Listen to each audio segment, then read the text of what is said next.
Lesson number 2 of the statistics chapter is standard deviation. So what we're going to look at is something called measures of dispersion. So in the last lesson that you were working on, there was a question that had to do with comparing average daily temperatures in Nanaimo on BC Vancouver Island and Toronto, Ontario. So if you look at the average daily temperatures in degrees Celsius, the mean, or the average temperature in Nanaimo and Toronto was both 9.5 degrees Celsius, and the median was both 9 degrees Celsius. But if I graph them, so if I graph these, what I have is that Nanaimo is the black, and Toronto is the open circles, okay? What you see is that the temperatures in Toronto are more spread out or dispersed from the mean than the temperatures in Nanaimo. The temperatures are this 9.5 right here.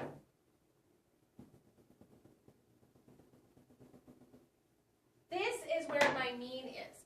And if you notice the temperatures from Toronto, they're quite a bit further away from that mean than the temperatures of Nanaimo. Okay? So using only a measure of central tendencies such as mean, median, and mode does not always reflect the differences between two sets of data. If I just looked at the mean or the median between these two cities, I could have said, oh, well, they're the same. But if I look at the disbursement, they're not the same.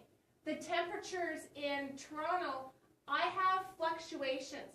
The temperature gets as high, or average temperature can get as high as just about 24 degrees, or as cold as -4, I wish. Whereas on the island, the high temperature is about 18, the low temperature about 3.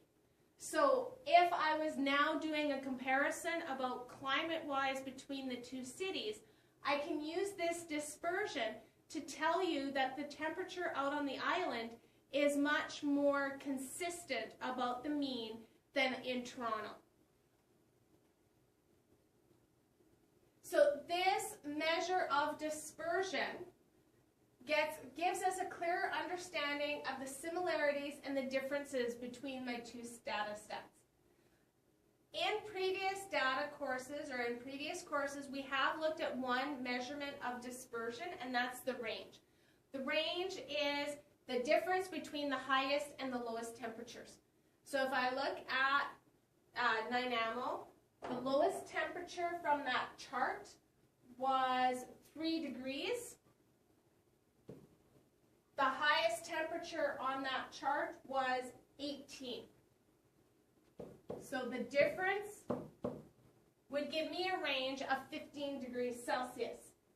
When I look at Toronto, I have a low temperature of -4 and a high of 23. And if I subtract 23 minus -4, I get 27 degrees Celsius. Now, one disadvantage of using the range about the mean is it only uses 2 of the data values, and it could be influenced by an extreme value. So I could have a really, really cold month, such as what we typically have in the month of January up in northern Alberta. It tends to be really, really cold, and that cold temperature could really skew the overall results. So what we would want is a better measure of dispersion that could use all of the data values in its calculation. This is called the standard deviation. So standard deviation is a measure that describes the variation or the spread between data values and the mean. A low standard deviation means that the data values I collected are very close to the mean, which then means that those values are more consistent. If the standard deviation is large, it means that the data is scattered further away from the mean and that they're less consistent. And we use standard deviation when we're comparing data sets, when we're trying to compare something like the temperatures on the island to the temperatures in Toronto. Standard deviation of a population is denoted by the symbol sigma. If it's a sample, it's denoted by the letter S. In this course, we're going to assume that all of the data comes from a population, so we can use that funny U-looking symbol for mean, and the sigma for standard deviation. Remember, this is pronounced mu, and this is sigma. So the formula for calculating standard deviation is this. The standard deviation equals the square root of. This symbol right here means the sum of. So it's the sum of the x value minus the mean squared. So I do that for all of my data sets. I find out what the average was, that would be my mu, and then I would take each of the data values and I'd go x minus mu. So in that previous example where my average was 9.5 degrees Celsius for Toronto and for Nanaimo, if I looked at the Toronto values, I would go -4 minus 9.5 squared. And then for February, -3 minus 9.5 squared. And then for March, 3 minus 9.5 squared, and so on. Once I got those 12 values, I would add them all together. Then I would divide by 12, because I'd have 12 sets, take that number, and take the square root of it. It's a long process to figure out standard deviation, but it gives me a better disbursement. So we are going to do an example calculating standard deviation. The heights of the Crobus basketball team is given in the diagram. Calculate the mean height. So to calculate the mean height, 170 plus 182, 193, 193, and 212. And then I divide it by 5. So do that calculation for me and tell me what you get.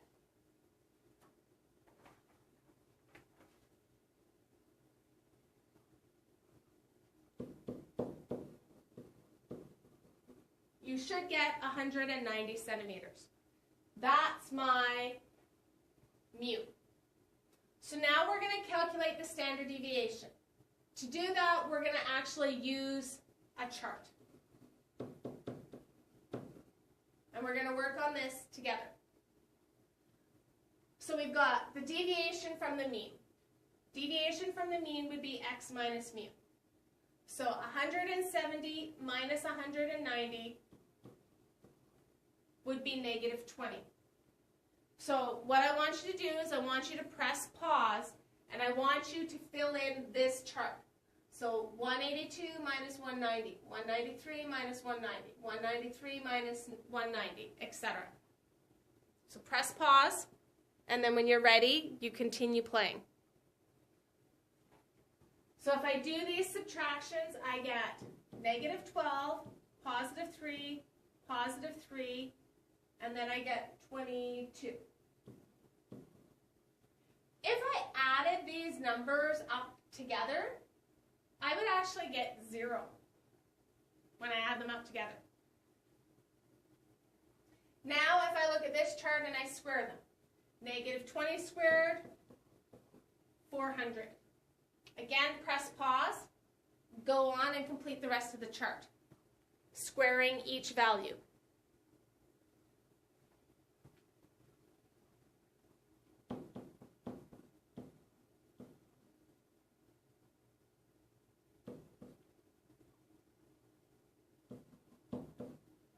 Now that you've squared all the numbers, I want you to add that column. 400 plus 144 plus, oh, wait a minute. I've got a wrong number here. This isn't 12. This should be 8. Hopefully you got that fixed. So this should be 64. Sorry about that. Total the column up.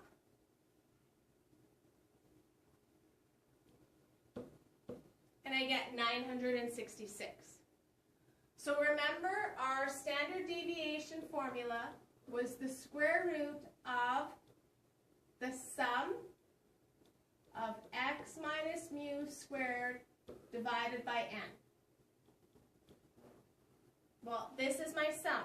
This is x minus mu squared, and the sum of it, 966. So I'm dividing by 2 when it should be divided by n. And I have 1, 2, 3, 4, 5 data values. So on my calculator right now, I want you to do that calculation for me and tell me what you get. To the nearest tenth,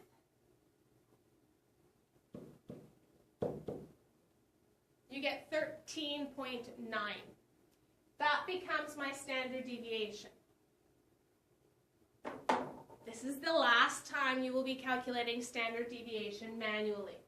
It is an expectation that you be able to calculate standard deviation using the calculator, because it is a lengthy process. I don't even give you the formula on a test or a quiz to calculate standard deviation manually. It is expected to use the calculator. So if we pull our calculator up and we wanted to do this exact same calculation, actually, if you look on my screen, if I scroll up, there's my sigma right there. That was my standard deviation of that last question that we did before. But we're going to do this question now. I'm going to press Stat, Edit. So I want you to clear your lists, and then when you're done clearing your lists, press Play, and we'll get started. Now that your lists are clear, we can get started by inputting information into our L1, because this is not a frequency table. In the event that you should accidentally delete a list, all you have to do is reset your calculator. And you guys know how to reset your calculator. Once you reset it, the list appears. So I type in my boys' basketball heights. 170, 182, 193, 193, and 212. Now that you have them typed in, we can go to our one-bar stat. So we press Stat, Calc, one-bar stat. Again, yours is probably going to come out one-bar stat, and then you can put in the L1 if you want, but if you don't have any other data in any other list, it's going to default to L1 anyways. Calculate, and there's my mean of 190, and there's my standard deviation, which was the 13.89 that I rounded to 13.9 when I used my calculator. So it does work. You can use your calculator to do these. So if we look on the following page, verify the mean and the standard deviation using the graphing calculator. I have that the average, or the mu, was 190, and the standard deviation was 13.9, and these are centimeters. So each player grows by 5 centimeters in the next year. Without touching the calculator, what would happen to the mean height? So these 5 guys grow by 5 centimeters. What will happen to my average? My average would increase to 195 centimeters, because I'd be adding an extra 25, which when I divide by 5 gives me 5. That would be an extra 5 centimeters on the 190. Standard deviation, what would happen to it? Remember, standard deviation is the disbursement of data. So if I change my heights and I change my average by the same amount, am I changing the spread of the data? No, I'm not. The standard deviation would stay the same because I did not change the disbursement. And I'll prove it to you. If we go into Stat and I add 5 to each of these, 175, 187, 198, 198, 217. So I've increased everything by 5 centimeters. Go to my Stat Calc. So if I go to my stat calc, my average still stayed at 195. My average changed to 195, but my standard deviation stayed at 13.9. So standard deviation will not change as long as everything gets increased or decreased by the same amount. So what I want you to do right now is take about 10 minutes to do questions 1 and 4, and then when you're done those, you're going to continue on this video to do the rest of the section.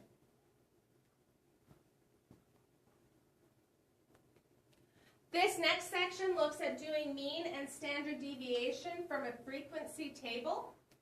The method is the same as what we did for frequency tables in the last section, where we put the items in the first column and the frequency, so the amount of times it occurred, in the second column, and then when we did our 1-var stat, we had to put L1, L2. So we'll do the same thing. So the frequency table here shows the number of hits by a baseball player in a game during the course of 1 month. So I go stat, edit, I'm going to clear my list, and start over. So he has 0, 1, 2, 3, and he actually had 4 hits in one of the games in the last month. So that's 0, 1, 2, 3, and 4. My next list that goes across is the frequency. 5 games with no hits. 10 games where he hit the ball once. 4 games where he hit it twice. 3 games where he hit it 3 times. And 1 game where he hit it 4 times. Now when I go into my var stat, calc, 1-var stat, remember you guys are going to have L1, L2. So you're going to get L1 by going second, 1, then comma, and then you're going to go second, L2, and then you're going to press enter. And here's the screen that comes up. So my average is 1.3. So he's averaging 1.3 hits a game. His standard deviation is 1.08.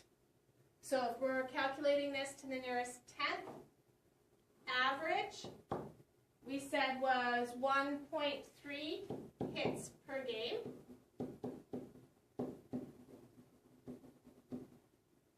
And the standard deviation was 1.0 hits per game.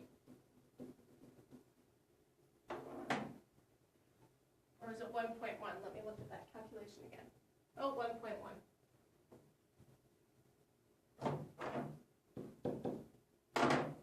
So it's not much different using a frequency table than not a frequency table. We just have to remember we have the 2 lists, and we have to put the L1, L2 when we're doing our 1-var stat. So consider the following 2 histograms. They represent class results of 2 math quizzes. The question is, without doing any calculations, without putting these into your calculator, explain which quiz has the greater mean and which quiz has the higher standard deviation.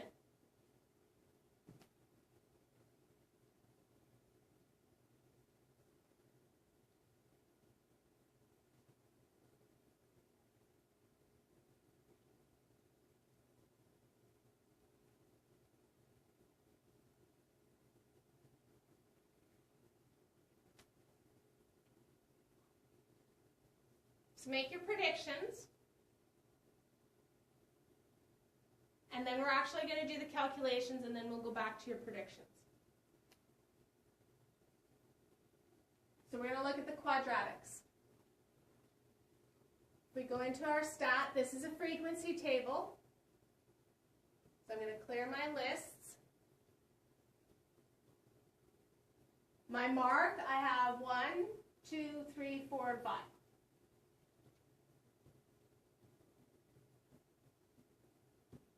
My frequency, each tick mark is 1. So I have 1, 3, 6, 4, and 1. Now it's my 1-var stat. L1 and L2, and I get a mean of 3.1 and a standard deviation of 0.99 or 1.0. So in the quadratics, the mean was 3.1 and the standard deviation was 1.0. So now I'm going to go through the same process with the stats quiz. Oops, stat, edit, clear my lists. This time I'm typing in 3, 4, 5, 6, and 7. So from here I should see that my data values are already greater because I start with a mark of 3 and go up to 7, whereas before it was a mark of 1 up to a mark of 5. The frequency for each of these is 3. So now it's my stat, 1 bar stat under calc, and I get an average of 5 and a standard deviation of 1.4. So this is the stats, an average of 5.0 and a standard deviation of 1.4. So now we'll go back to our predictions. Which quiz had the greater mean? The stats. And how can I tell that by looking at the graph? Well, if I look at the graph, the data values are greater to begin with. So the data values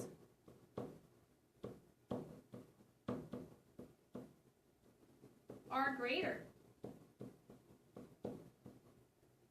So if I look in comparison, like 3, yeah, it has the 6, but this one here has the 4 and the 5 has 1. Well, 5 here has two more than this one, and the 6 and the 7 is going to be higher than what I had in the 3 and the 4, and it's also going to take up the 1 and the 2.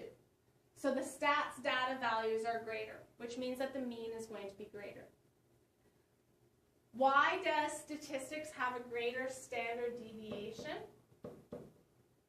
That's because more data is further from the mean. The mean here is 5, and I still have 6 data values that are away from the mean. Whereas in this one, looking at this, I probably would have guessed that the mean was here, but I only have 2 data values that are an extreme from the mean. And even here, these ones are still clustered quite close. So the more data is further from the mean gives me a higher standard deviation. The other way that I can think of it is that the values don't cluster around the mean. And this is what we mean by cluster. More of the data values are clustered to that mean, whereas these ones, they're spread out. They're the exact same. So in addition to the 2 questions I gave you before, I would now like you to look at questions 6, 7, and 9, and then 10 to 14.